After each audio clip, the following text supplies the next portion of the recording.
Safe Pace, le podcast des sports d'endurance, présenté par Hugo Clément. C'est le premier youtubeur de France. On le connaît pour la muscu, mais c'est aussi, et on le sait moins, un pratiquant assidu de course à pied. Thibaut InShape, c'est 27 millions d'abonnés sur YouTube et presque autant de conseils à nous donner pour être en meilleure forme. Il nous fait le plaisir de passer nous voir dans Safe Pace aujourd'hui pour parler musculation, mais surtout sport d'endurance et cardio. On revient avec lui sur son parcours hors norme et sur son combat contre la malbouffe et contre la sédentarité. Safe Pace avec Thibaut InShape, c'est parti. Et on retrouve notre équipe d'experts de Safe Pace, Fred Belaubre, Charlotte Morel, Hugo Tormento. Ça va les amis ? Salut. Super. Vous êtes bien musclés, vous êtes venus, vous avez fait des efforts, j'ai vu. La veine. Pour notre invité du jour, vous avez fait un peu de muscu avant de venir. Salut Thibaut InShape, bienvenue Thibaut dans Safe Pace. Merci de On est m'accueillir. vraiment très heureux de te recevoir chez nous. C'est un honneur de t'avoir. Tu es créateur de contenu, entrepreneur également. Tu es suivi par 27 millions de personnes sur YouTube, 17 millions de personnes sur Instagram, un tout petit peu plus que Fred. C'est assez vertigineux. Ça te parle ces chiffres ou ça veut plus rien dire pour toi ? En fait, ça s'est tellement fait progressivement sur le long terme depuis presque des dizaines d'années. Ça fait 12 ans que je fais des vidéos sur YouTube ou du contenu sur Instagram. Donc ça s'est vraiment construit progressivement, si ce n'est peut-être l'année dernière ou il y a 2 ans où il y a vraiment eu un gros boom de par le fait que j'ai donné des conseils sans parler. Le fait de donner des conseils sans parler sur les réseaux, ça a permis vraiment de toucher un public hyper large. International, Exactement. En fait, y compris des gens qui parlent pas français. Exactement, complètement. Qui te regardaient faire comme des mimes quelque part. Exactement, avec des conseils de sport. Donc le challenge, c'est vraiment de réussir à faire passer des messages de santé sans parler. Donc c'est un peu le challenge, mais ça va. Alors pour être transparent avec nos auditeurs, Thibaut, on se connaît, on est copains, on habite tous les deux à Biarritz, comme Fred et Charlotte d'ailleurs, et on s'entraîne de temps en temps ensemble. T'es venu courir avec moi quelques fois. Bien sûr. On va en parler tout à l'heure. Par contre, on n'a jamais fait de muscu. Non, il y a un truc à faire. Ah, ça vaudrait le détour. Et si on fait de la muscu ensemble, pareil, je viendrai avec Fred. Okay. Ah mais je suis pas là. Ouais, parce que Fred au développé développé couché, il a quand même un record assez impressionnant. Oh. Mais je te dis pas tout de suite parce qu'il faudrait quand même pas dévoiler le contenu du podcast. Après, c'est important la prépa physique. Vous en faites un petit peu, j'imagine. Quand même. Mais on va en parler sérieusement. Évidemment, on fait de la prépa physique, mais c'est sûr que c'est pas les mêmes poids, quoi. Toi, t'es plutôt un sportif de force. Tu viens de la musculation à la base, mais comme tu le sais, chez Safe Pace, on est plutôt dans les sports d'endurance. On va donc essayer de comprendre ton rapport aux exercices d'endurance, au cardio, quelle place ça prend dans ta routine, dans ton entraînement, dans ton bien-être aussi. Et puis, tu vas pouvoir donner plein de conseils à nos auditeurs pour progresser en force et surtout pour les convaincre d'intégrer peut-être plus de force et plus de renfort dans leurs entraînements d'endurance. Mais d'abord, comment tu perçois un athlète d'endurance ? Un triathlète, un trailer, un coureur, c'est quoi l'image que tu as de... Alors pour moi, c'est des très grands sportifs, mais qui sont sous-cotés des fois, je trouve, de par leur physique. Dans le sens où dans la rue, on pourrait penser que ce sont des gens lambda, alors que c'est très grands sportifs. Mais je trouve qu'il y a un paradoxe intéressant parce que les sports d'endurance, ils n'ont pas un volume musculaire hyper développé. Ouais. À l'inverse, par exemple, d'un bodybuilder qui aura l'air, d'un point de vue extérieur, très sportif de par sa corpulence, de par sa masse musculaire. Ouais. Mais pour autant, bodybuilder peut rimer aussi des fois avec, vraiment, je parle du haut niveau, du compétition avec dopage, produits dopants et atrophie cardiovasculaire, moins de cardio, essoufflé rapidement. Pas forcément en bonne santé. Donc pas forcément très sportif non plus. Donc je trouve que les sportifs trail endurance sont sous-cotés. Vraiment. Qu'est-ce que tu penses de nos biceps, Thibaut c'est pas mal, mais non, mais ça pourrait être. En fait, je me dis. Fred, tu veux par toute la. C'est dommage, j'ai ma chemise, j'arrive pas à l'enlever. Non, mais de par tout le sport que vous faites, je trouve ça aurait été génial que, je sais pas, que le corps. Après, c'est pas de l'hypertrophie, c'est vraiment l'hypertrophie qui va muscler et développer la masse musculaire. Ça aurait été incroyable que le trail, en l'occurrence, développe la masse musculaire encore plus, mais c'est pas propre à ce sport-là. Non, les cuisses un peu quoi. Les cuisses quand tu fais beaucoup, avec beaucoup d'excentriques et autres, comme tu es obligé de forcément casser un peu de la fibre pour résister en descente, tu prends un peu de volume sur les cuisses, mais bon, toujours pas à ton niveau. Hein. Ouais, non, mais et pour autant ça pourrait, mais voilà, l'hypertrophie, je veux rajouter de l'hypertrophie musculaire dans vos entraînements, ça serait pas forcément bénéfique. Peut-être comme un boxeur ça sert à rien d'être trop musclé non plus. En termes de performance, je pense pas. Après, toi Hugo, t'as été nageur à haut niveau, donc quand t'étais nageur, t'étais quand même un peu plus costaud, quoi. Oui, beaucoup plus costaud. Ouais, t'as des sacrées épaules. Formé différent avec des épaules plus larges et des jambes un peu plus fines que celles que j'ai aujourd'hui. Ouais. Et tout ça pour prendre plus de force dans l'eau et tirer plus fort en fait l'eau vers l'arrière. Charlotte, t'en penses quoi des physiques comme Thibaut ? Attention à ce que tu vas dire. Attention à ce que tu vas dire. En vrai, je me vexerai pas, t'inquiète pas. Comme l'a bien dit Thibaut, on a une grosse différence entre les sportifs d'endurance et les sportifs de salle qui font de la muscu et tout, où tu as quand même un volume musculaire qui est complètement différent. Ouais.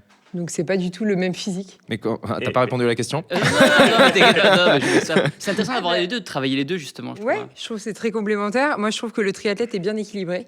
Parce qu'il est musclé de haut en bas, donc ça me va bien. C'est pour ça qu'elle a choisi Fred. Très bon choix. Mais je suis équilibré et il y a pas gros volume nulle part en fait. Non, mais c'est. Mais si ça te plaît, entre guillemets, si toi tu te regardes dans la glace, ça te plaît, c'est la base de tout en soi. Mais je trouve que la natation, ça maintient quand même un certain niveau, une certaine masse musculaire au niveau des épaules, contrairement aux cyclistes ou aux runners qui peut-être du coup perdent un petit peu cette masse. Donc je trouve un triathlète mieux équilibré qu'un cycliste ou un runner. Quoi qu'il arrive, dans les deux cas, ce que j'ai pris conscience en discutant avec toi, c'est de la discipline et du sérieux qu'il faut avoir. Parce que aussi pour maintenir dans ma tête, le sport d'endurance c'était le plus contraignant parce que dès que tu t'arrêtes de courir, ton niveau il chute. Je me disais, c'est vraiment horrible ce sport, tu peux jamais t'arrêter. Mais en fait, d'après ce que tu disais, toi, c'est pareil. C'est pareil, en fait. Le plus dur, c'est pas d'être musclé, c'est de le rester. Année après année, de faire attention aux aléas de la vie, quand tu deviens papa, quand tu as des études, quand tu as un métier prenant. On voit que les journées défilent et si tu prends pas le temps de t'entraîner, de bloquer 1h30 dans ta journée pour faire ta séance, rapidement, tu perds cette discipline que tu as acquise auparavant. Thibaut, pourquoi tu as choisi cette discipline, la musculation, au départ? Pourquoi ça et pas autre chose? Moi, c'était tout bête. Enfin, tout bête, oui et non. Moi, là-bas, ça part d'une agression que j'ai subie quand j'avais 17 ans. Je l'ai raconté plein de fois en vidéo, mais en gros, voilà, des jeunes agressés et peut-être un manque de confiance d'un coup du jour au lendemain en me disant, mince, je me suis fait taper sur la gueule et je voulais être en capacité de pouvoir défendre mes amis. J'aurais pu faire un sport de combat, c'est vrai, suite à cette agression. Au final, je me suis tourné vers la musculation et ça m'a. Tu voulais avoir l'air costaud, en fait. Ouais, c'est ça, avoir l'air costaud, avoir l'air plus musclé, peut-être un côté dissuasif aussi, même si on le sait très bien que le meilleur sport de combat, c'est la fuite en cas d'agression. Donc la course la course à pied, c'est le meilleur sport de combat de self-défense quelque part.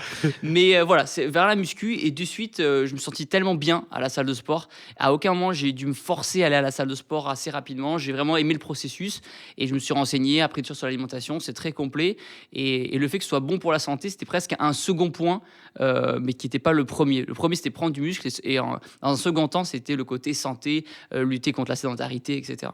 T'as jamais été attiré au début, en tout cas, par l'endurance ou les efforts de longue durée? Je détestais courir. Tu détestais courir? courir? Je détestais courir et c'est pour me prouver à moi-même que j'étais en capacité de pouvoir courir que je me suis mis à courir. D'accord. Donc aujourd'hui, je sens que dans mes semaines, j'ai besoin d'avoir au moins 2 runs par semaine. Donc je ne suis pas à votre niveau, bien sûr, mais 2 runs par semaine pour me sentir bien et pour avoir aussi cette endorphine liée à la course à pied qu'on n'a pas forcément en musculation. Parce qu'en musculation, on fait de l'hypertrophie. Quand on a fini sa séance, mais le cœur s'est pas forcément emballé. Et j'ai besoin aujourd'hui d'avoir cette endorphine liée soit au crossfit, cross-training ou au running, de se dire vraiment d'être transpirant, éclaté physiquement. Je voulais juste vous parler d'une étude qu'on a trouvée avec Clara de Beaujon, qui est assez intéressante. Une étude de 2018 qui compare un peu les athlètes de force et les athlètes d'endurance sur la perception de la douleur chez les athlètes d'endurance par rapport aux athlètes de force. C'est une étude qui est parue dans l'European Journal of Pain, le journal européen de la douleur. Voilà, je vous conseille de vous abonner, c'est passionnant, ça parle que de trucs très très drôles. Non, mais c'est évidemment une publication scientifique sérieuse. Donc ils ont pris 3 groupes, ils ont pris 19 athlètes d'endurance, des triathlètes, 17 athlètes de force, donc soit des haltérophiles, soit des lanceurs qui projettent des choses, et 17 sujets témoins non sportifs. Donc 3 groupes, ils leur ont fait faire les mêmes exercices de résistance à la chaleur notamment, et ils ont conclu que globalement les athlètes de force ou d'endurance résistent mieux à la douleur que les non-athlètes. Bon, ça c'est pas vraiment une surprise. Et là où ça devient intéressant, c'est que les sportifs d'endurance ont un meilleur seuil de tolérance à la douleur que les autres. Ils ont moins peur de la douleur. On dit, je cite, qu'ils sont associés à une meilleure inhibition de la douleur. Les sportifs de force, en revanche, eux, ils sont moins sensibles à la douleur. Ça veut dire qu'ils n'ont pas moins peur de la douleur, ils résistent pas mieux à la douleur, mais ils la ressentent moins. Ils ont une sensibilité réduite à la douleur. C'est assez dingue, non Moi, ça me parle parce que tout de suite, je compare avec l'effort que les athlètes subissent toute la journée. L'effort intense, c'est une douleur intense mais courte. Donc peut-être que ta fourchette de douleur, elle est plus large quand tu fais un effort intense. Et un effort d'endurance, en fait, tu souffres un petit peu, mais très longtemps. Du coup, tu apprends à la supporter et finalement, tu fais avec, quoi. Thibaut, quand tu cours, est-ce que tu prends du plaisir ou est-ce que c'est quand même une forme de souffrance à partir d'un certain temps? C'est jamais kiffant à la base quand je me lance dans un run. Surtout actuellement, je run sur tapis parce que je connais pas trop le coin. Donc je mets un tapis. En plus, je fais des lives sur Twitch. Du coup, ça permet de live. Je discute un peu, ça m'occupe. Mais j'essaie, en fait, au début, c'est dur de me lancer. Après, pendant, je suis bien. Il y a toujours des moments où on a l'impression de voler. Des fois, quand on court, surtout sur tapis, j'ai l'impression après, c'est peut-être propre à ça ou pas. De rebondir, quoi. Ouais. Rebondir au bout d'un moment. Et à la fin, j'ai toujours vraiment, pour le coup, cette satisfaction du travail accompli une fois après avoir couru. Par contre, là, vraiment, le sentiment de souffrance, je l'avais eu pour le marathon de Paris l'année dernière. Ton premier marathon? Mon premier marathon, on va dire le premier officiel. Tu l'as couru en combien de temps? En 3,58. Bravo, donc déjà. sans prétention aucune. Non, mais premier marathon, c'est beau. J'aurais pu accélérer plus, mais mon corps, en fait, j'étais tellement au bord de la crampe que je pouvais pas. En fait, j'avais du jus, le cardio, le cœur, tout était nickel, mais les crampes musculaires, j'étais vraiment à ça. Il suffisait que je fasse juste un saut de trottoir qui n'aille pas pour vraiment mon corps ait dit non, laisse-moi tranquille. Comme du quoi, coup, la muscu jambes que tu pratiques au quotidien, c'est pas forcément adapté pour préparer un effort comme le marathon. Non, du tout. Pour le coup, je crampe pas mal. J'ai vu aussi en Aerox sur les fentes, moment de fente sur les jambes à la fin, où j'ai tendance à cramper à ce moment-là de l'épreuve.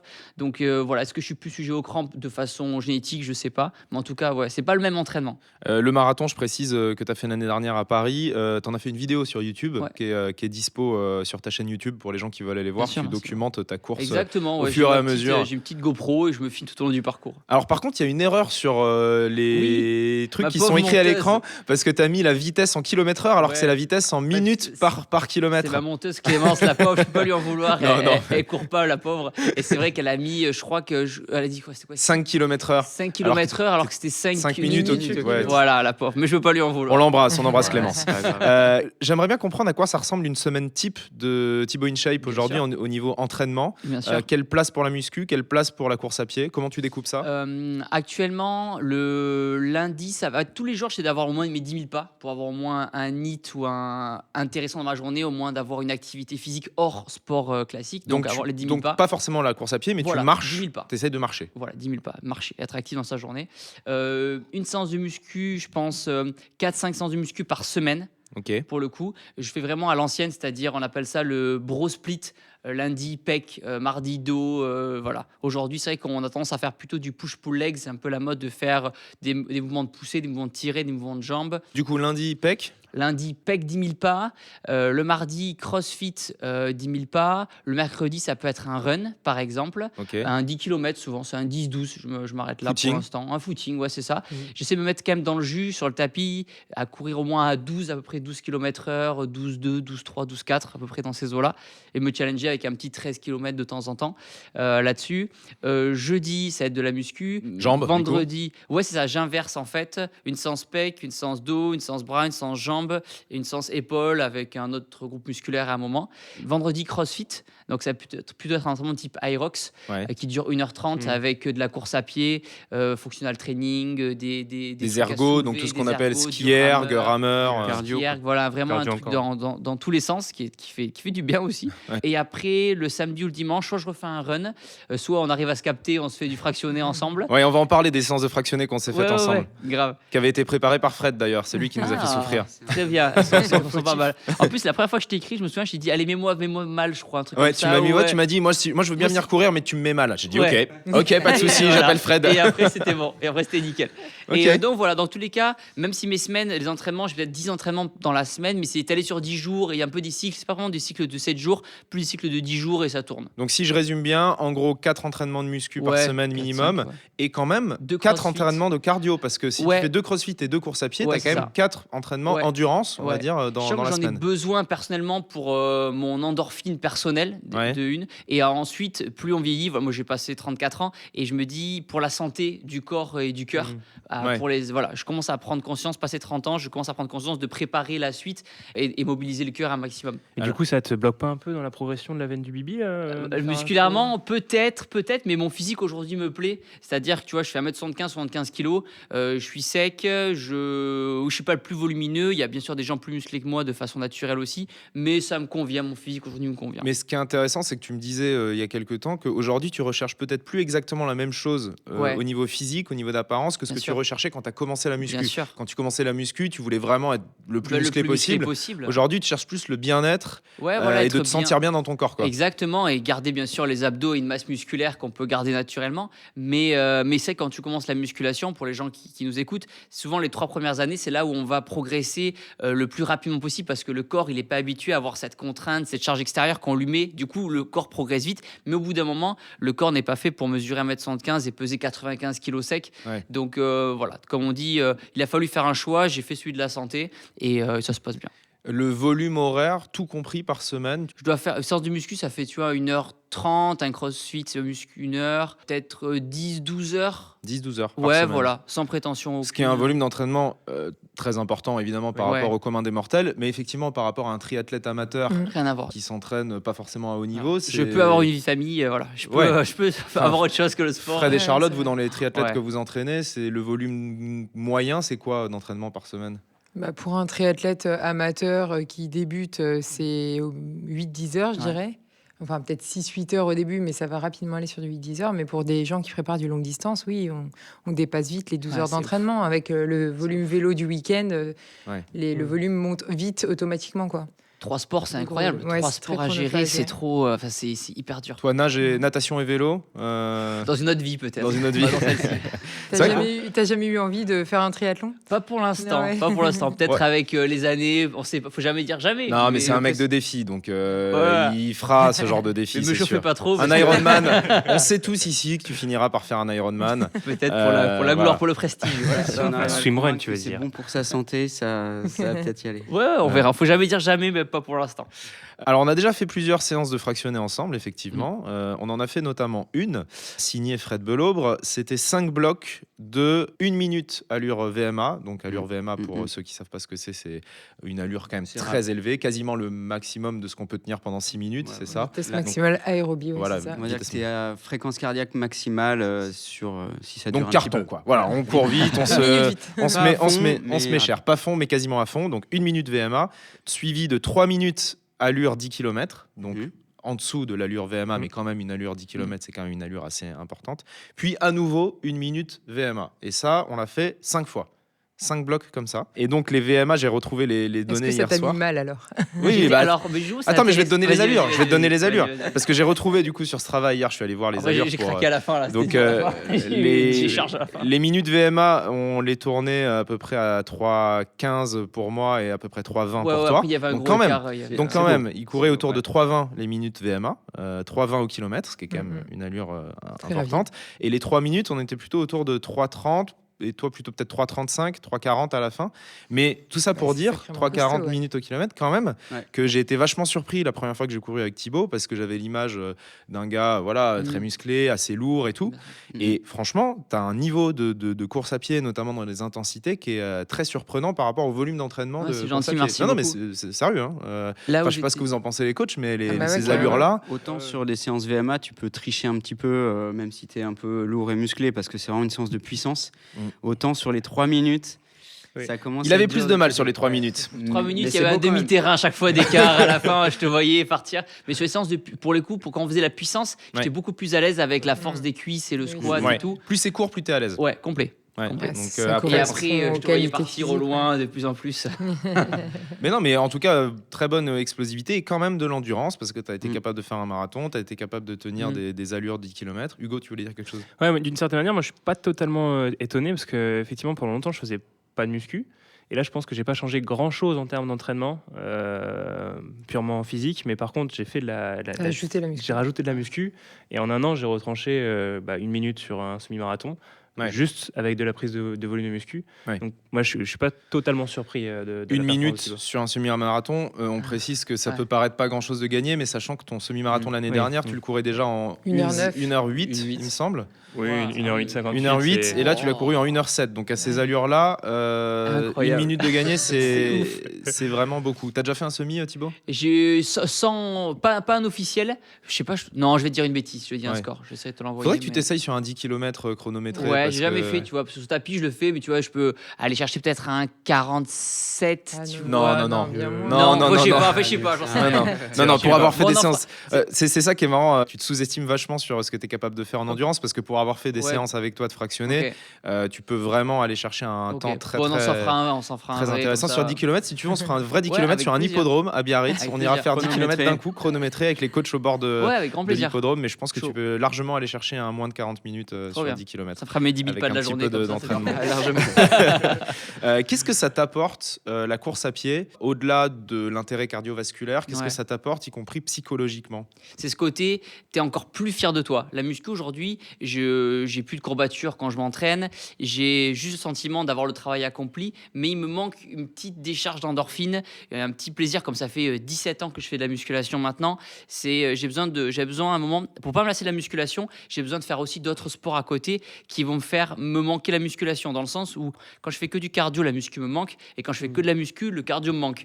Et en fait, du coup, c'est un petit peu le serpent qui se mange la queue de façon positive, et ça me donne toujours envie de m'entraîner, quel que soit le truc. Donc, pour moi, ça complète super bien avec la musculation. Si je fais pas de sport, que je viens te voir, je fais pas de sport, je veux m'y mettre, tu vas me conseiller quoi? Plutôt d'aller courir d'abord ou plutôt d'aller à la salle? Ça dépend ton physique de base, ça dépend de tes objectifs aussi, ça dépend si tu es en surpoids. Juste être si en bonne forme. T'es en surpoids de base? Moi, j'ai un physique classique et je veux juste me maintenir en forme. Qu'est-ce que tu vas me conseiller en premier? Franchement, même pour éviter les blessures aussi, d'y aller tout doucement, je te dirais de faire un petit peu de muscu, mais pas 5 séances par semaine, de faire 2-3 séances par semaine tout doucement, de prendre plaisir déjà dans le processus, et même de marche inclinée sur un tapis, de façon à préparer les articulations et à monter en charge tout doucement avec de la course à pied, mais étape par étape, pas se brûler les ailes en fait. Est-ce que selon toi, les gens que tu croises dans les salles de muscu, les gars ou les filles qui font de la muscu beaucoup, ils font assez de cardio, assez d'endurance?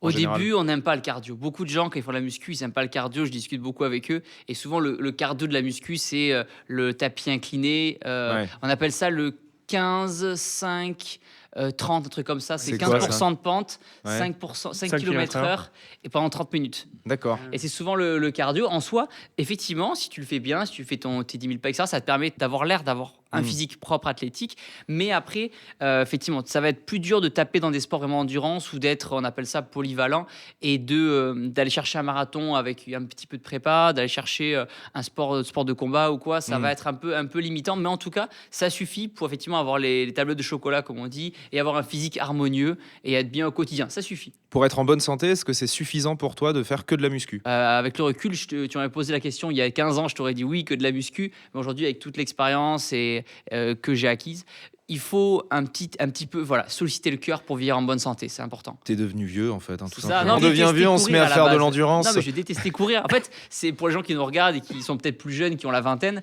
on n'aime pas courir, mais en fait, l'endurance vient progressivement, de façon naturelle, et on se dit pourquoi pas. C'est pour ça la quête du swimrun ou du triathlon, c'est pas mort. Encore 2-3 années. Ou même l'ultra trail. Oui.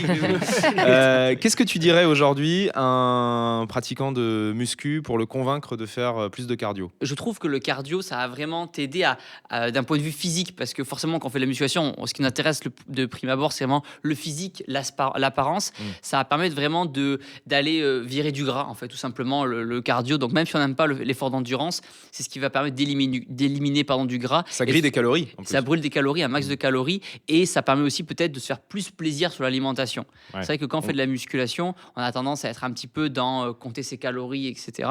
Alors que peut-être moins dans les sports d'endurance. Donc, je te confirme, ouais. Enfin, on les compte, mais plutôt dans l'autre sens pour essayer d'en avoir assez. Ah ouais. Mais tu me fais la transition parfaite. Aujourd'hui, tu as quel rapport à l'alimentation? Est-ce que tu fais toujours super gaffe? Est-ce que tu continues à peser ce que tu manges? Ouais, alors moi je pèse mes glucides, c'est-à-dire que je pèse le matin mes flocons d'avoine, je pèse le midi mes pâtes et le soir mes pâtes ou mon riz. Et alors c'est quoi le poids des flocons d'avoine le matin? C'est pas beaucoup, je pense 50 grammes de flocons d'avoine le matin. Ouais. C'est une tasse peut-être avec ça de flocons d'avoine à l'intérieur, tu vois, un truc comme ça. Ok. 100 grammes de pâtes pesées crues, c'est pas non plus le midi. Et pareil le soir, 100 grammes de pâtes pesées crues le soir. Ah ouais, c'est pas grand-chose. C'est pas grand-chose. Ça me permet, de par les 10-12 heures de sport par semaine et mon métier, de garder les abdos toute l'année et le poids de 75 kilos. Et en protéines? Chaque jour? En protéines, je compte pas parce que j'estime que j'en ai assez. Le matin, je me fais 4 œufs, je me fais des shakers de prot, je me fais 200 grammes de poulet le midi, je me fais du poisson le soir. En fait, je compte pas parce que c'est facile d'en avoir assez. Fred? Ouais, par rapport à cette dose de glucides que tu rajoutes, tu penses que ça va modifier quoi sur ton corps? Du coup, tu vas prendre 5 kilos, tu disais, mais... Alors, pour moi, les glucides, même si c'est les lipides qui ont plus de calories au final c'est quoi je crois que c'est les lipides, c'est 9 calories par gramme, je crois. Ouais, c'est ça. Charlotte est un peu experte en nutrition, donc... calories par Par gramme. gramme, ouais. Et les protéines, c'est 4 aussi. Exact, c'est ça. Donc en fait, tu pourrais me répondre, effectivement, Thibaut, si tu veux augmenter tes calories, augmente plutôt les lipides. Mais c'est vrai que dans ma tête, glucides égale vraiment énergie. Et c'est ça qui va me permettre de piloter, d'augmenter les glucides, qui va me permettre d'avoir plus d'énergie, du coup de prendre du poids, mais aussi d'avoir peut-être plus d'énergie dans le sport que je fais. Après, tu as un gros apport de protéines, mais voilà, tu joues plus. Non, mais sur donc, tu fais quand même super gaffe à ce que tu manges. Il y a quand même pas beaucoup de gens qui pèsent leurs bien aliments. sûr. Mais c'est sûr que Thibaut InShape avec un peu de pas bidou, d'abdos et une petite bedaine, ça marcherait moins bien sur les vidéos, quoi. Quand j'ai commencé les vidéos, par exemple, il y a des vidéos de moi, quand j'ai commencé en prise de masse, je pesais 88 kilos. Je mangeais très bien, je mangeais du riz, du poulet, je mangeais quasiment ce que je mange aujourd'hui, mais les quantités étaient vraiment, je comptais pas. Ouais. Et du coup, en fait, j'étais flotteux à 88 kilos parce que je faisais pas de cardio, parce que je faisais que de la musculation et que c'était pas suffisant pour brûler assez de calories pour être sec, en fait. Et du coup, si tu voulais augmenter ton volume d'endurance aujourd'hui, si tu voulais préparer par exemple à nouveau un marathon ou une course de trail, tu serais obligé d'augmenter ton apport de glucides. Là, tu pourrais pas maintenir l'alimentation que tu as aujourd'hui. Non, puis même je serais pas assez performant dans ce cas-là et je serais trop fatigué à l'entraînement et dans le reste de ma journée, complètement. L'équipe, vous avez déjà pesé ce que vous mangez, Fred? Moi, j'avoue, ça m'impressionne, le process même de peser ce qu'on mange, mais parce que nous, on consomme tellement de glucides que c'est tellement notre énergie au quotidien que presque tu manges plus qu'à ta faim. Donc, tu n'as pas besoin de peser. Et du coup, je suis vraiment impressionné par ce process de sérieux et strict. Tu pourrais faire ça, Fred? Tu serais capable psychologiquement de peser ce que tu manges? Peser mon carrot cake tous les midis. Peser le fondant au chocolat, par exemple? Je crois que ça ne m'empêchera pas d'en prendre un peu plus que de raison. Charlotte? Je pense que quand tu étais dans une démarche de performance, tu aurais été capable de le faire parce que je t'ai vu faire des choses quand même assez strictes. Comme quoi, par exemple? Si, tu pesais quasiment. Tu pesais pas, mais je pense que tu te rationnais. Voilà. Aucun sucre. Compter les graineries. Voilà. Non, puis une alimentation très très saine, puis des petites portions. Donc tu pesais pas, mais au final, je pense que. Mais tu pesais combien quand tu étais au plus haut niveau? Après, du coup, il y a eu une petite dérive justement à cette période-là où j'étais très strict. Parce que qui dit perdre du poids dit aussi se sentir plus léger sur le vélo et en course à pied. Et je suis même descendu à trop bas, ce qui m'a permis de connaître ma limite à 57 kilos. Ouais. Et pour 1 mètre combien? Pour 1m76. Ouais. Et donc là, tu tombes dans le côté noir du truc où tu veux plus remanger, tu veux plus prendre de poids. Et finalement, même à l'entraînement, tu n'avances plus. Et là, soit tu tombes dans la maladie, soit tu as un déclic et tu reprends quelques kilos en mangeant un peu plus. Donc ça, c'est ce qu'on appelle les troubles du comportement alimentaire, où à un certain moment, ça dérègle la machine. Et d'ailleurs, il y a certaines personnes, je rebondis là-dessus, Thibaut, qui te reprochent parfois sur les réseaux de faire la promotion de peser ses aliments et qui disent attention, ça va inciter peut-être des gens un peu fragiles à se sous-alimenter. C'est pour ça que j'indique qu'effectivement, ce que je fais, moi, peser mes glucides, ça engage que moi. C'est comme ça que ça me permet de me sentir bien au quotidien. Après, quand je suis au restaurant, je ramène pas ma balance au restaurant. C'est-à-dire, je me lâche, je me lâche au restaurant. Ça pourrait. Et puis, pour autant, j'ai pas d'application pour compter les calories. Tu vois, je suis pas non plus. Je pourrais être encore plus jusqu'au boutiste. C'est pas le cas. Donc, mais voilà. Encore une fois, il faut faire attention. Ouais. Après, je trouve que mesurer pendant une semaine, par exemple, ce que tu manges, ça va aussi te donner une idée des quantités qui correspondent à ton métabolisme actuel. Et au moins, tu sais ce que tu peux manger en écoutant tes sensations, ta faim, tu le sais, quoi. Après, il y a aussi beaucoup de gens comme moi, je pense, qui font beaucoup de sport aussi parce que ça permet de manger beaucoup. Bien sûr, c'est une motivation. C'est une des sources de motivation. Tu vois, moi, quand je suis dans une séance un peu dure, je pense au pad thai que je vais manger juste après. Et je me demande qu'est-ce que je vais prendre comme dessert. Est-ce que je vais ajouter en plus ou pas de la crème dessus? Enfin, tu vois, c'est vraiment des trucs qui me font tenir jusqu'au bout de la séance. Par rapport au dessert, tu vois, moi, ça fait 15 ans que j'ai pas pris un dessert, par exemple. Ça, c'est fou. 0 sucre. 15 ans que t'as pas pris un dessert? Attends, il va faire un AVC, Fred. Là, t'as ton hook, c'est un réel Instagram, là. Non, mais Fred, il va faire un AVC parce que lui, 15 minutes sans dessert, le mec ne tient pas. Mais en plus, j'avais vu un truc justement sur votre mariage où avec Juju qu'on embrasse.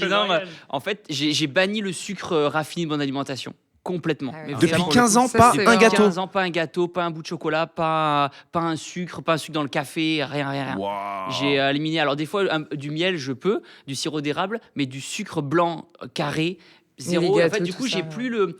J'aime bien quand je vois par exemple un buffet, je vais aller vers le salé.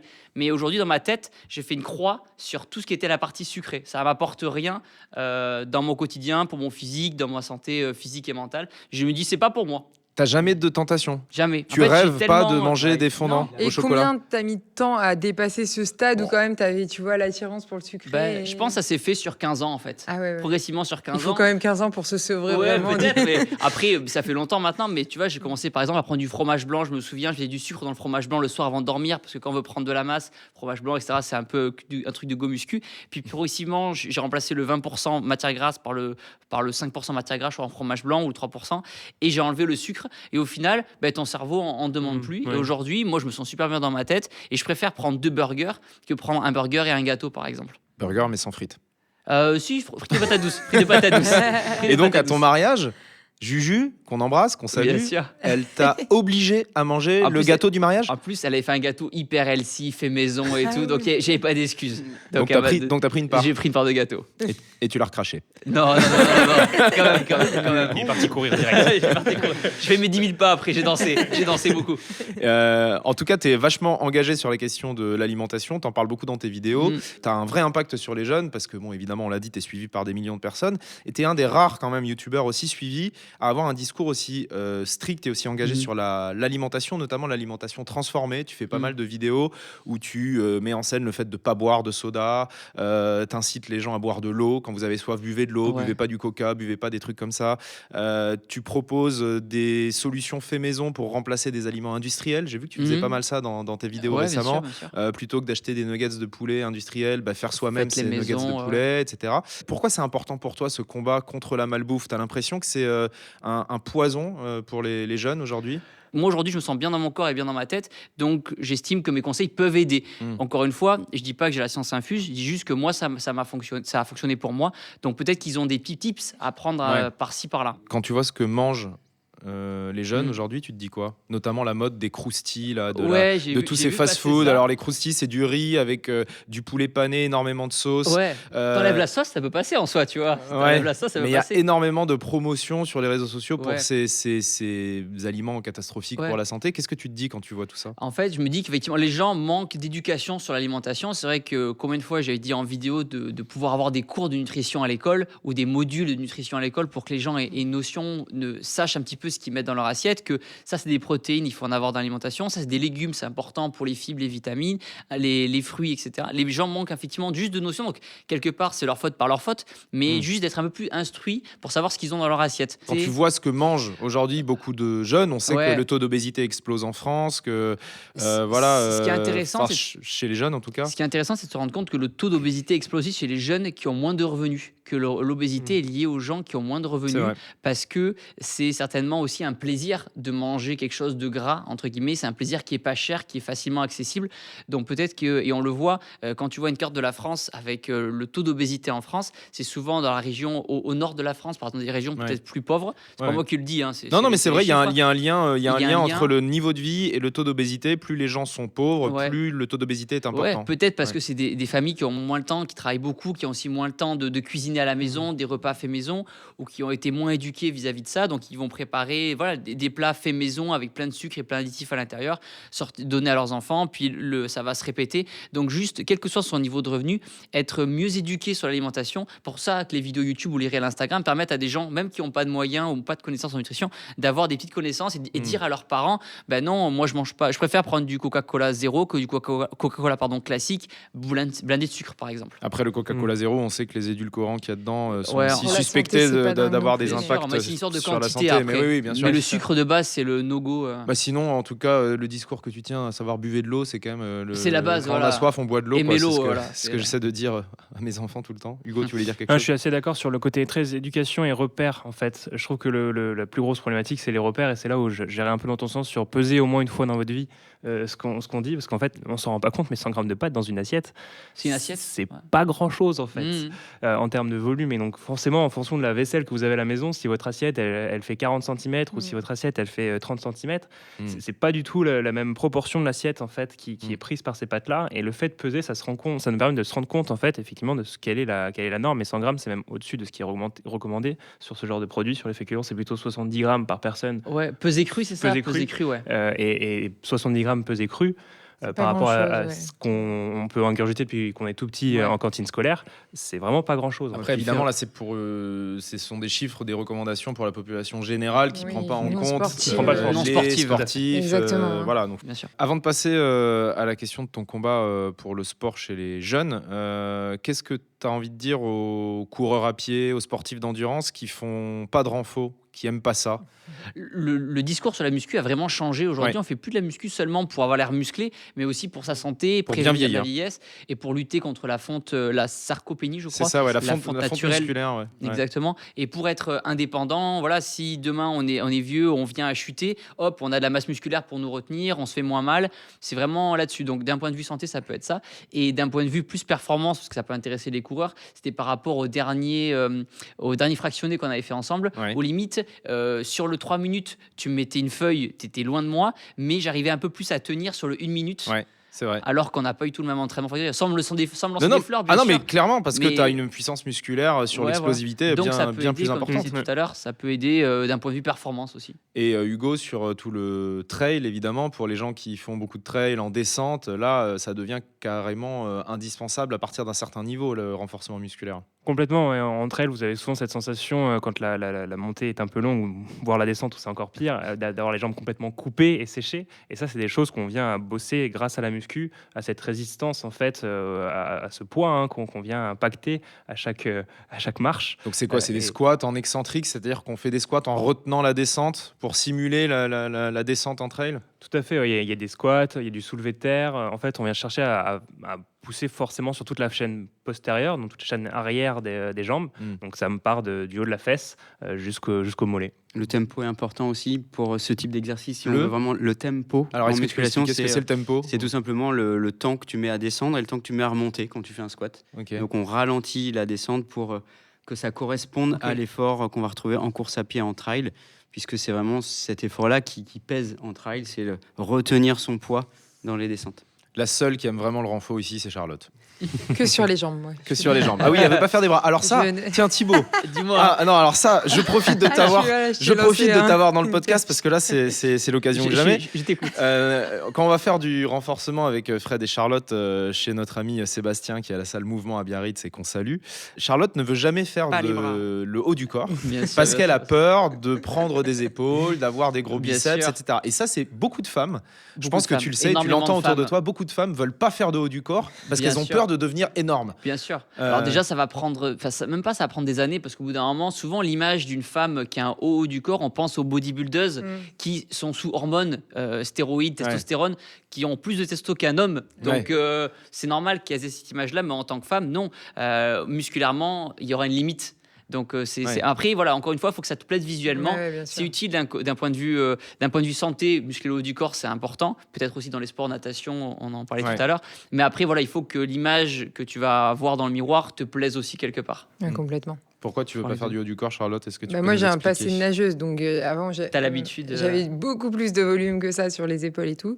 Et c'est vrai que c'est un peu, voilà. Après, comme tu dis, c'est une question de goût, d'esthétique. Mais moi, pour une femme, j'aimais pas trop. Ok. Donc, je préférais pas reprendre ces muscles qui ont fondu. Après, il y a le naturel aussi. T'es naturellement. Oui, moi, j'ai naturellement beaucoup de muscles aussi. C'est vrai que dès que je me mets à faire de la muscu, tu prends vite du haut du corps. Alors pour certains, c'est peut-être une chance. Bien sûr. Pour d'autres, ça l'est moins. Je pense qu'il faut bien rappeler que tu es sportif de haut niveau et que effectivement tu as un physique de sportif de haut niveau. Et donc pour la majorité des femmes, je pense, c'est ce que nous disait Sébastien, notre coach de muscu à Biarritz, Sébastien Hervé.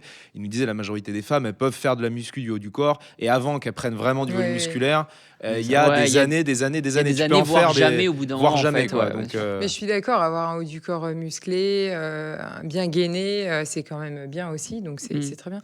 Mais la muscu, moi, je trouve que pour compléter tout ce qui a été dit, c'est aussi en prévention des blessures.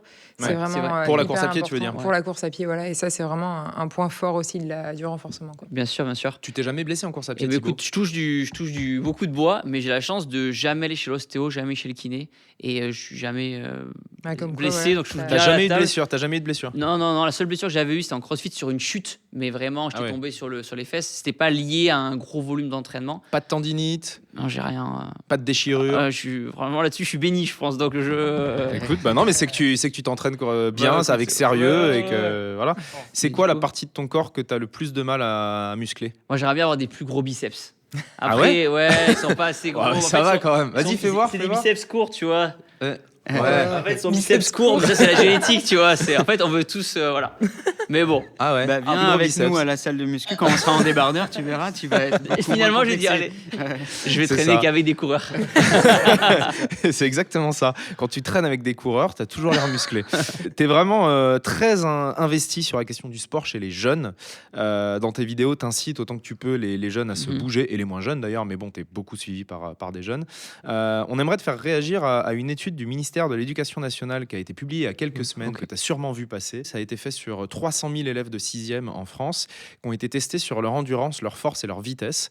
Et les résultats sur l'endurance sont assez effrayants puisque la moitié des élèves de 6e n'arrivent pas à courir plus de 5 minutes à 9,5 km/h. Donc c'est une allure qui est modérée, mais la moitié des élèves de 6e n'arrivent pas à tenir plus de 5 minutes. Et il y a seulement un tiers des élèves qui arrivent à courir plus de 20 minutes.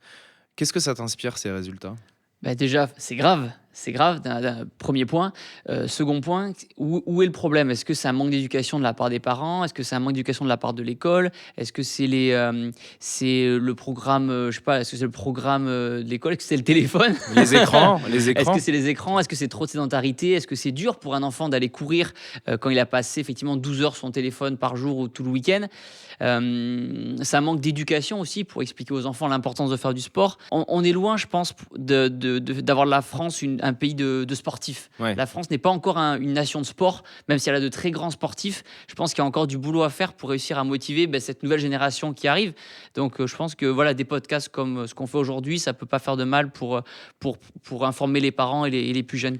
La question du rapport à l'écran, le fait que les jeunes passent énormément de temps, et pas que les jeunes d'ailleurs, mais les jeunes en particulier passent énormément de temps sur les téléphones, ça t'inquiète? Ça aspire notre temps en fait, l'écran, moi je le vois, pareil, je consomme des réseaux comme tout le monde, mais ça aspire notre temps et c'est du temps qu'on passe pas à bouger, à être actif, à marcher, à jouer au foot ou à faire du basket ou quoi.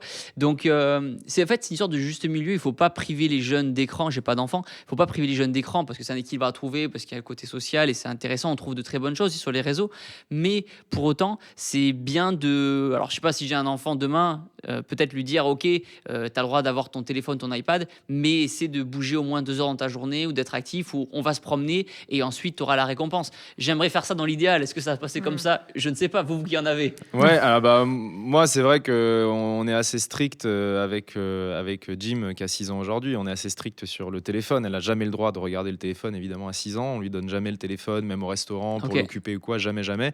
Elle a le droit de regarder les dessins animés à la télé le week-end quand il n'y a pas école, mais voilà, c'est tout quoi. On est assez strict là-dessus, et en tout cas ce qui est sûr c'est que les spécialistes disent vraiment qu'avant 3 ans c'est 0 écran quoi. Ça vraiment ça fait l'unanimité chez les spécialistes du développement neurologique des enfants. Avant 3 ans c'est 0 écran, et donner un écran à un enfant de moins de 3 ans dans la poussette pour l'occuper, pour pas qu'il pleure, ça peut causer des dégâts sur le développement du cerveau, etc. Donc ça, c'est vraiment à proscrire totalement. Et après, chaque parent fait comme il peut, j'ai envie de dire, fait comme il peut en fonction des choses qui sont possibles. Et là, je me fais un peu l'avocat du diable. Est-ce que le premier youtubeur de France qui dit aux jeunes de ne pas regarder trop les écrans, c'est pas un peu contradictoire? Bien sûr, les enfants de moins de 3 ans, ils peuvent. Mais le reste, consommer. S'il vous plaît. Non, mais tu rigoles, mais oui, il y a de l'hypocrisie pure. Est-ce que parfois tu te poses la question quand tu fais tes vidéos? J'en parlais hier avec une fille dans le train qui m'a reconnu et je lui dis quelque part, notre métier, nous, c'est entre guillemets de voler du temps de vie à des gens, parce qu'effectivement YouTube c'est gratuit, les gens consomment ça de façon gratuite, mais pour autant, si les gens n'étaient pas là pour consommer nos contenus, on n'aurait pas la notoriété qu'on a aujourd'hui, on vendrait pas ce qu'on vend comme produit. Donc c'est regarder les écrans, pas trop, ou choisissez intelligemment. C'est quoi ton conseil pour un jeune ou une jeune qui n'a pas d'argent, qui n'a pas de moyens, qui n'a pas accès à des salles de sport? Parce que c'est vrai que ça coûte quand même un certain prix. Ça a 30 € par mois, je pense, les premiers prix. Bon, en tout cas, tout le monde ne peut pas se le permettre. Ou n'a pas l'âge, parce que je crois que c'est 16 ans minimum. Ou n'a pas l'âge, voilà. Qu'est-ce que tu as envie de dire à un jeune qui a envie de faire du sport et qui n'a pas forcément les moyens? Petit conseil. Le premier conseil, même au-delà de faire du sport, on en parlait tout à l'heure, c'est d'être actif dans sa journée, de marcher. En fait, de marcher, d'aller se promener. Si par exemple, ils veulent se raconter la vie, veulent se raconter la semaine, d'aller marcher, que ce soit dans Paris ou que ce soit dans n'importe quelle ville en France ou en campagne. Vraiment de se raconter les choses, mais en marchant. Souvent, il y a le run blabla qui existe. Et c'est juste de se dire, essayons de voir... on a une activité à faire, on veut se rencontrer, voyons si on peut la faire de façon un peu plus dynamique. On a été très touchés par une vidéo que tu as postée il y a quelques jours et qui montre bien l'influence positive que tu as aussi sur un certain nombre de jeunes, notamment d'enfants. C'est une vidéo où tu réagis à la vidéo d'un enfant hospitalisé. Ouais. On suppose qu'il est atteint d'un cancer, c'est ce que laisse entendre... Nano, il s'appelle. Nano, c'est ce que laisse entendre l'image. On regarde, on écoute et on en parle juste après. Je veux être énorme et sec, comme tu vois une shape, c'est mes entraînements. Ok champion, je vais analyser ton entraînement. Tranquillement, par des petites tractions. Attention à l'extension complète sur les tractions, je te surveille. Après, petite série d'abdos pour avoir des abdos en carbone. Je veux les mêmes abdos. Ça pour les biceps. Superset, biceps, pec, je valide. Un peu de pédalage pour le renforcement musculaire.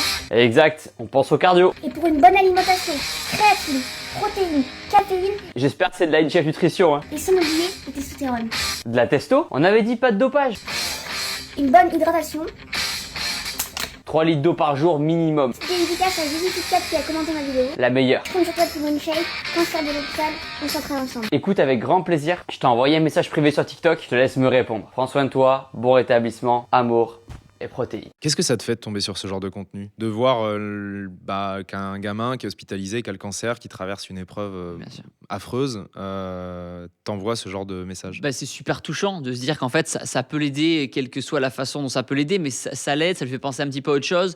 Il a pris le temps de faire la vidéo YouTube avec peut-être son papa ou sa maman. Ça l'a mis dans une bonne dynamique. Ils ont peut-être rigolé en faisant le tournage, en faisant le montage. Il a posté, on a commenté, on a réagi. L'air de rien, quand on est coincé dans l'hôpital, je pense que ça fait du bien de lire aussi les commentaires sur les réseaux. Et c'est un jeune qui est bien suivi. Il a plus de 200 000 abonnés sur TikTok, ce jeune-là. Et je pense que ça lui fait du bien de lire les commentaires, qui lui envoient de la force. Et en plus, il a raison. Faire du sport quand on est hospitalisé, quelle que soit bien sûr sa maladie, mais quand on est hospitalisé, quand on a un cancer, par exemple, ils incitent aussi les gens à essayer d'être actifs dans sa journée. Et justement, puisqu'on parle de cette question du cancer, on a fait un épisode Safe Pace consacré à cette question de la manière dont le sport d'endurance, la course à pied notamment, peut accompagner une chimiothérapie, peut accompagner des patients en rémission pour les aider à mieux vivre les traitements et à mieux sortir de cette maladie. Je vous invite à aller l'écouter si vous voulez creuser le sujet. Tu as publié récemment une vidéo où on te voit en déplacement avec le président Emmanuel Macron à Abu Dhabi avec l'armée pour parler sport et santé justement. À quoi ça sert ce type de contenu selon toi? Est-ce que tu n'as pas peur de faire un peu la promo du président? C'est ce que certains dans tous les cas, le président, il ne va pas être réélu. Dans tous les cas, ça s'arrête là. Dans tous les cas, donc il n'y a pas de... En tout cas, pas en 2027, mais certains disent qu'il a des ambitions pour plus tard. Or l'important de cette vidéo, en fait, c'est que... donc j'ai fait des burpees, effectivement, des pompes, on a fait de la course à pied. 5 km, vous avez couru. 5 km. Alors, il a mis combien de temps? Très bien, allure tranquille, mais très bien. Il a été... non, franchement, alors, je ne sais plus combien était du kilomètre, peut-être 5,30, tu vois. Okay. 5,30, 6 grand max, tu vois, mais c'était très, très bien. Et de voir que les Français voient leur président en train de faire du sport, des burpees, du gainage commando qui n'était pas évident, pas facile, et bien, qu'on le veuille ou non, est-ce que c'est du soft power ou que sais-je, j'en sais rien, mais ça donne une motivation de se dire, si le président qui montre l'exemple en France, qui est quand même la figure de proue, si lui est capable de le faire, nous aussi on est capable de le faire, de par son rythme de vie, de par ses déplacements, le stress qu'il a au quotidien. Si lui est capable de faire 3 séances de sport par semaine, dans la mesure du possible, il faut qu'on tende vers ça aussi. Donc je trouve que ça motive les troupes en fait. Dans cette vidéo que tu as postée avec le président, il y a un petit détail qui nous a interpellés et sur lequel on voudrait revenir. On écoute et on réagit juste après. Du coup là tu attends des ministres et le président, comment ça se passe l'arrivée là? Une fois qu'on nous dira que le président est parti du palais, on fera monter dans l'avion et à ce moment-là le président arrivera. Pas droit de monter avec le président? Non, vous montrez avant le président. Mais bien sûr, je ferai l'inverse quand je serai président. Non, je rigole. Voilà. C'est lui que t'as vu tout à l'heure. Ah oui. Oh, Thibaut qui apparaît, le chef. Thibaut in chef. Oh, tu vois, tout est écrit. Petite référence à ton ambition présidentielle, Non, ça revient souvent. Est-ce que c'est un truc auquel tu penses? Non, j'ai pas cette prétention pour le coup. Il faut tellement de qualité.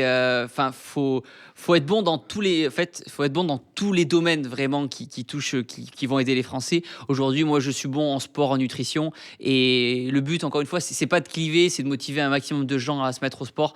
Donc non, c'est Thibaut une InShape blague. 2027, c'est Non, mort. c'est une blague. C'est une blague. T'aurais pas les qualités, tu penses? Je pense que faut une certaine maturité quand même, une certaine ouverture d'esprit. Il faut être, encore une fois, il faut être bon dans tous les domaines, que ce soit, je dis bêtises, hein, je sais pas, l'immobilier, l'agriculture, la finance. Faut être Après, bon est-ce dans qu'ils sont tellement vraiment de- bons dans tous les domaines? On espère en tout cas. Il y a encore beaucoup de gens aujourd'hui qui te cataloguent à l'extrême droite, c'est ce qu'on lit encore sur les réseaux. Moins qu'à l'époque. Moins qu'avant. Moins qu'avant. Mais est-ce que tu comprends pourquoi ça reste un peu cette image pour certaines personnes? Moi, je pense que ça a été pas mal parce qu'en fait, je me suis pas empêché, mais j'ai pas mis assez de stop aux récupérations politiques, notamment de l'extrême droite ou de comptes Instagram extrême droite. Effectivement, j'ai fait des vidéos avec la police, avec l'armée, je mets en avant la muscu, l'entrepreneuriat ou quoi, que sais-je, et le drapeau français. Et aujourd'hui, ça a été récupéré beaucoup par de comptes Instagram extrême droite. Enfin, le drapeau français, il appartient à tout le monde. Hein. Bien sûr, complètement. Ça a été récupéré un petit peu trop par ces partis. J'aurais dû me dire à ce moment-là, Thibaut, fais un post Instagram pour dire non, les gars, le drapeau français, il appartient à tout le monde. Les vidéos avec l'armée, ils nous protègent, donc c'est important de les mettre en avant. Mais est-ce qu'il faut se justifier? À ce moment-là, de ne pas m'être justifié, ça m'a catégorisé. Donc, avec le recul, j'aurais pu mettre un stop en se disant je veux pas de récupération politique. Voilà, je l'ai mis trop tard. Aujourd'hui, ça va mieux, je travaille là-dessus. Mais voilà, c'était oui, avec le recul, c'était et même avec 2027 qui arrive, je veux surtout pas que mon contenu, quand je fais des vidéos avec l'armée, soit récupéré par tel ou tel parti. Je veux vraiment maintenant à terme dire bah non les gars, si quelqu'un se sert de mon contenu pour faire la promotion de ses idées, non les gars, moi je fais passer mes idées à moi, mais en aucun cas je suis là pour servir vos dessins. Voilà. Petite question masterclass. Je vais te poser des questions. Il faut que tu répondes en une seule phrase à chaque fois. Ok. La petite masterclass Thibaut InShape. Tu réponds du tac au tac.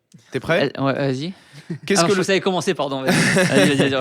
Qu'est-ce que le sport t'a appris que l'école ne t'a jamais appris?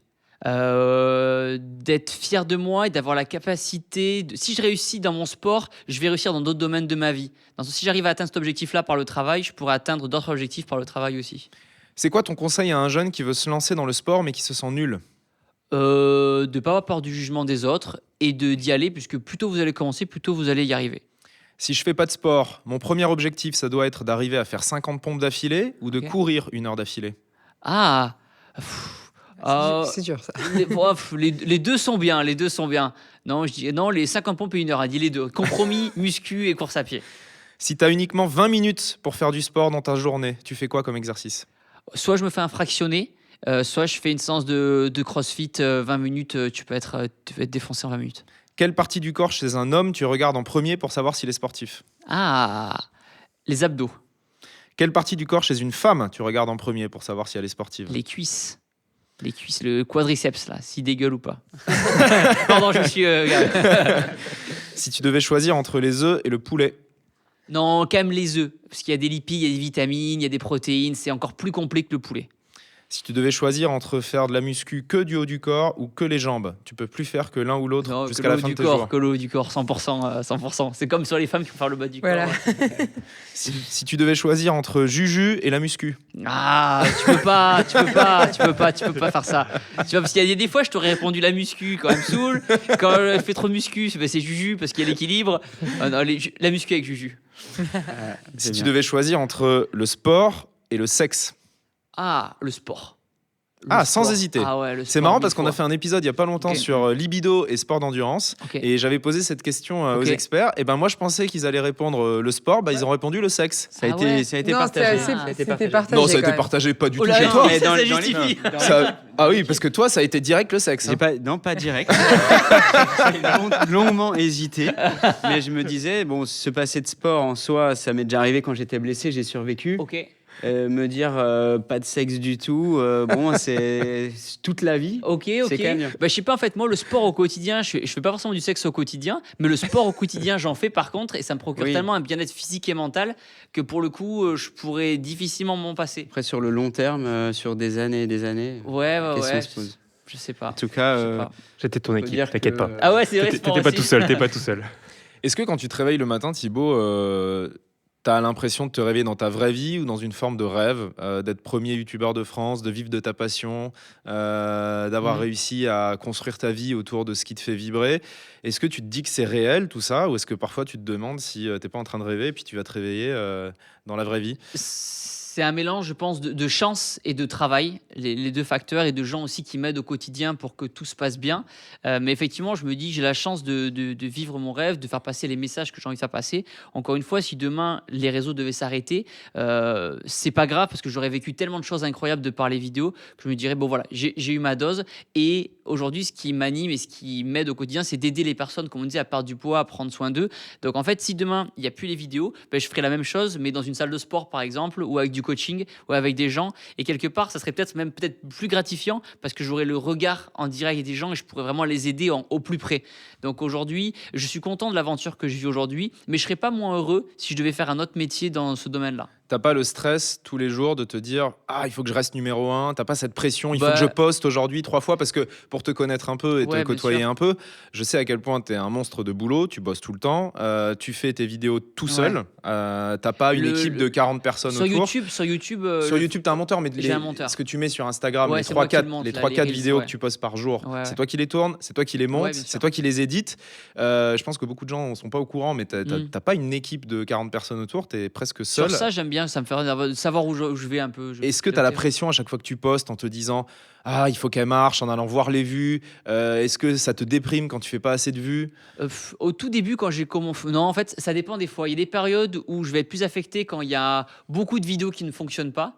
Mais dernièrement, j'ai eu de belles vidéos qui ont bien marché. Donc, si ça marche un peu moins, c'est pas très grave. Ça dépend les périodes, en fait. Mais j'essaie toujours d'avoir une ligne directrice. Tu vois, aujourd'hui, j'ai tellement d'abonnés sur YouTube que j'en perds quotidiennement aujourd'hui. Donc il y a 10 ans, il y a 5 ans, tu m'aurais dit je perds des abonnés, mais au final c'est pas grave, il y a tellement un gros volume d'entraînement, mais effectivement tu as ce côté peur de disparaître quand même qui est réel, et se dire qu'aujourd'hui, même si beaucoup de gens me connaissent, je travaille pour être connu quand même des nouvelles générations, des jeunes qui arrivent aussi. Donc il y a ce côté vouloir exister qui est quand même vrai. Et s'il n'y a plus le regard des autres, plus les réseaux, et que tu es seul au monde à faire du sport, tu continues la muscu? Je pense que c'est bien d'exister dans le regard de quelqu'un. Aujourd'hui, c'est vrai que j'ai pas d'enfant, donc je fais des vidéos dans le regard des autres gens, ou de ma femme, de ma famille. Mais si demain, j'ai plus les réseaux, j'aimerais que les gens me regardent aussi, mais peut-être en tant que coach, ou alors d'avoir, comme on dit, une box de CrossFit et d'avoir des adhérents, ou une salle de sport, et un truc comme ça. Quand tu existes aux yeux de quelqu'un, je pense que c'est humain. Ton rêve qui te reste à accomplir? Le truc qui te fait le plus rêver? En vrai, là, le seul truc qui manque pour cocher toutes les cases, c'est fonder une famille. C'est tout bête, hein? Ouais, j'en ai envie, en vrai. J'en ai envie. Je pense que ça peut être une autre forme de réussite, quelle qu'elle soit. Et aujourd'hui, c'est que professionnellement, j'ai la chance de faire des choses de fou. Hier, j'étais en vol en Rafale avec l'armée de l'air. Hier, Rafale, les avions de chasse. Ouais, j'étais à Mont-de-Marsan hier, tu vois. Une journée normale dans la vie de Thibaut InShape. Et bien en fait, au bout d'un moment, tu déconnectes. Et en fait, on veut toujours aussi ce qu'on n'a pas. Et pour les gens qui ont une grosse vie de famille, ils aimeraient bien peut-être avoir une plus grosse carrière professionnelle. Aujourd'hui, j'ai la chance d'avoir une grosse carrière professionnelle. Je m'entends très bien avec ma femme, on est mariés. Avec la famille, ça se passe très bien. Donc en fait, il me manque cet aspect-là que j'ai envie de découvrir aussi, de voir ce que c'est. Ça va être dur, hein, ça va être d'autres défis. Ils peuvent témoigner, Charlotte et Fred. Quel conseil vous voulez donner à Thibaut pour fonder une famille? Sois prêt. Mais sauf que tu n'es jamais prêt. C'est une chose exceptionnelle. Tu as beau avoir vécu plein de choses dans ta carrière professionnelle, personnelle, que c'est encore un nouveau défi qui est exceptionnel à vivre. Tu as bien résumé le truc.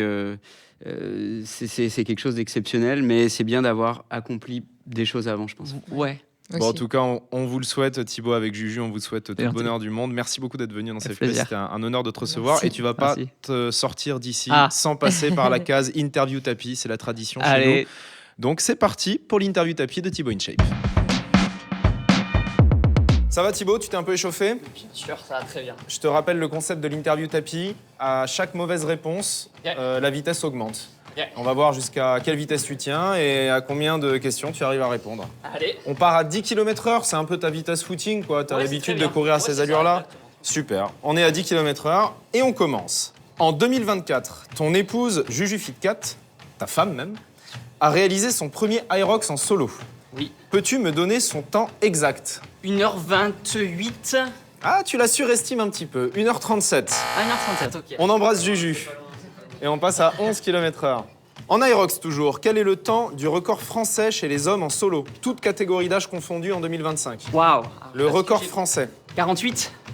Non, 55 minutes, 46 secondes. Il est détenu par Alan Kao, qui a réalisé Incroyable. cette perf à Londres. Incroyable. Sacré temps. Mais là, le niveau, il augmente. Ouais. Là, la personne qui passera sous les 50, ça va être incroyable. En attendant, toi, t'es passé à 12 km/h. Qui a composé la Marseillaise, l'hymne national français? Ah, putain, attends. Et comme on a parlé de drapeau, Non, je sais pas, j'ai plus le nom. Claude Joseph Rouget de Lille. Elle a vu le jour en 1792. Ouais, Franchement, si tu m'avais sorti le nom, je t'aurais baissé 1 km/h. Ah ouais, non, je l'avais plus. On l'avait après l'école, mais... 13 km/h. Combien y a-t-il de muscles dans le corps humain? 50. 639. Ah ouais, non. Dont 19 dans la main et 26 dans les pieds. Effectivement, non. Un sacré paquet de muscles. On passe à 14 km/h. En fait, l'idée, c'est de se tromper, en fait. En force athlétique, quel est le record de France chez les hommes en développé couché dans ta catégorie de poids? Moins 74 kilos. J'en sais rien, bien. En open. Alors, en développé couché? Ouais, en open. Dans ta catégorie, hein. Donc 75 kilos, faut que ce soit impressionnant. Moins de 74. La catégorie moins de Bah, 74. 210. Bonne réponse. Oh 210 kilos. Oh putain. 210,5.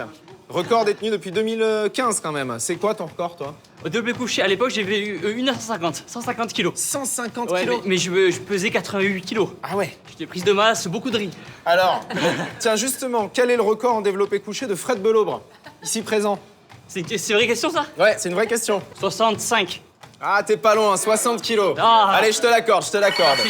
Et pour Hugo Tormento, à ton avis? 87. Ah, plus 108 kilos Oh, quand même pour Hugo. wow. 108 pour un athlète d'endurance, c'est costaud. Bien. Allez, on passe à 15 km/h, Thibaut. Quel est le record du monde de pompes consécutives? C'est un japonais. Minaru Yoshiba. 500. 10 508. Waouh. 10 508 pompes consécutives. Et le record n'a pas été battu depuis 1980. Ok. Allez, on passe à 16 km/h.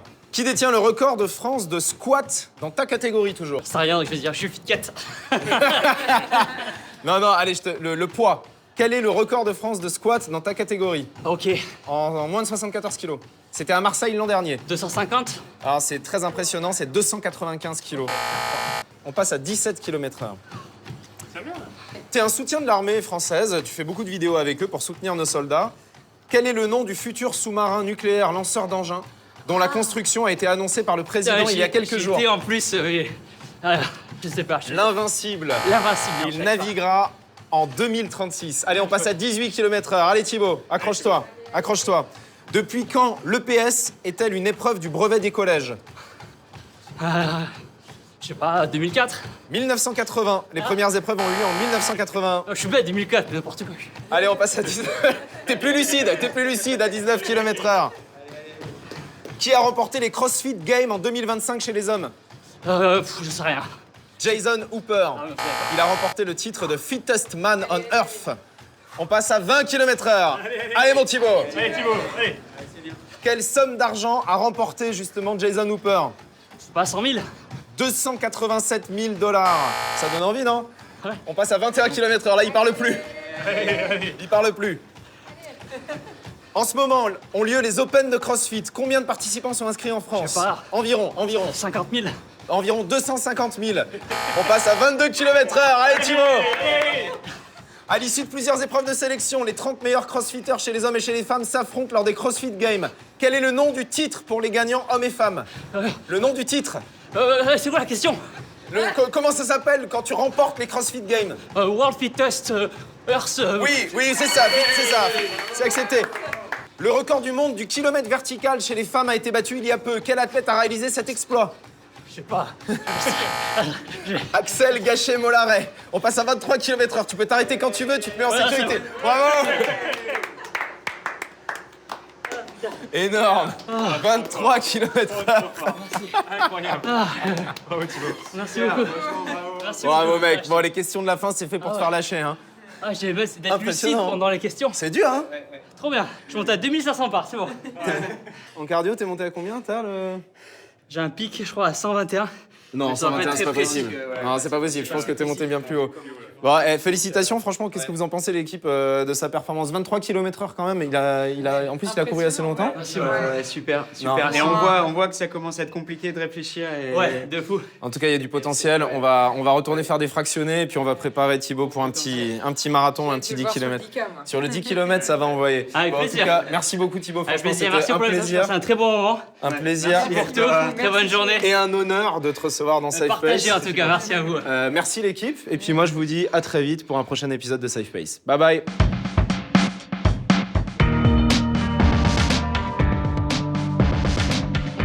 SafePace, le podcast des sports d'endurance, présenté par Hugo Clément.